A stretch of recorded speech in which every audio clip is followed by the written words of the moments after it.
the administration is reportedly inquiring about his return.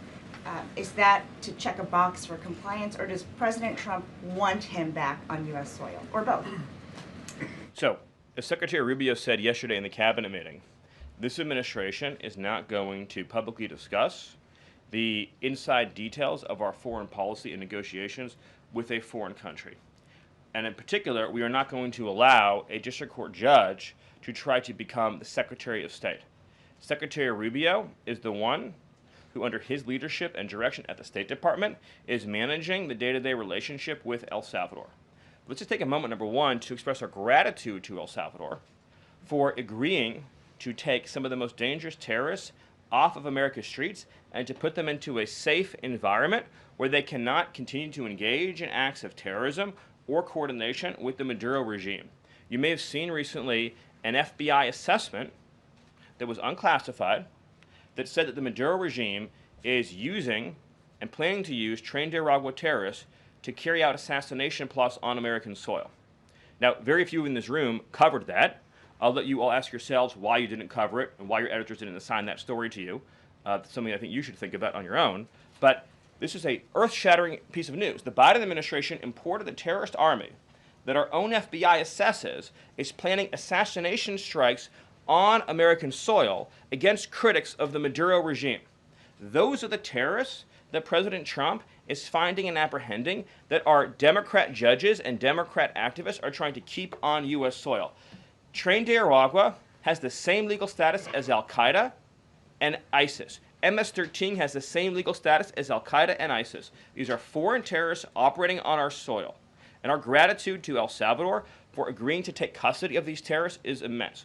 With respect to the case that you mentioned, there's now even been more evidence that has been made public of this person's violent, repeated threats and assaults against his spouse, someone who had repeated, documented human trafficking and human smuggling offenses, somebody that has extensively documented membership in MS-13, a terrorist organization, and of course he had MS-13 tattooed on his knuckles.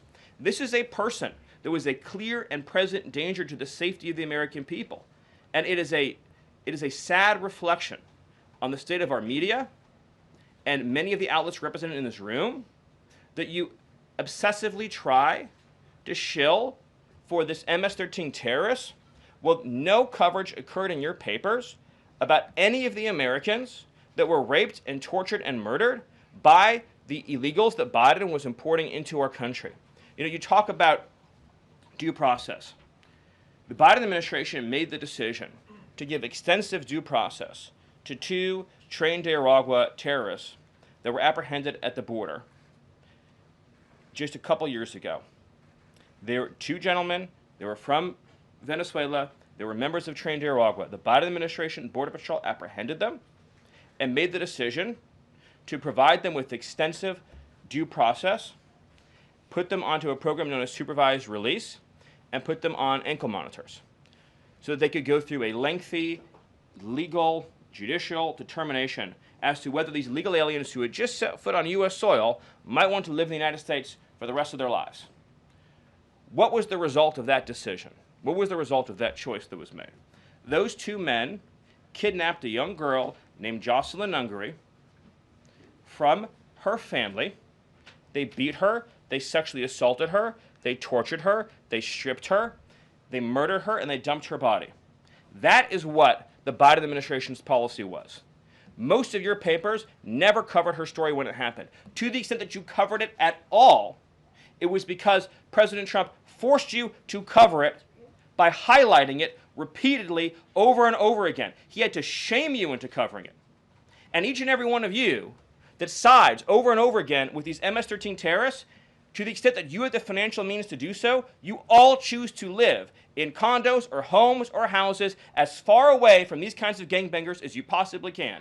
If I offered any one of you a rent-free home with no taxes to pay in any of these gang neighborhoods, and I said your neighbors are MS-13 terrorists or Mexican Mafia or Sinaloa Cartel or Trinidad, I couldn't pay you to live there. But yet you, with your coverage, are trying to force innocent Americans to have these people as their neighbors and that one day their daughter may be abducted from their home and raped and murdered. So you're not going to get an ounce of sympathy from this administration or President Trump for the terrorists who've invaded our homes and our country. Awesome. Thank you. Peter, we'll take a couple more questions. A couple questions on DOJ.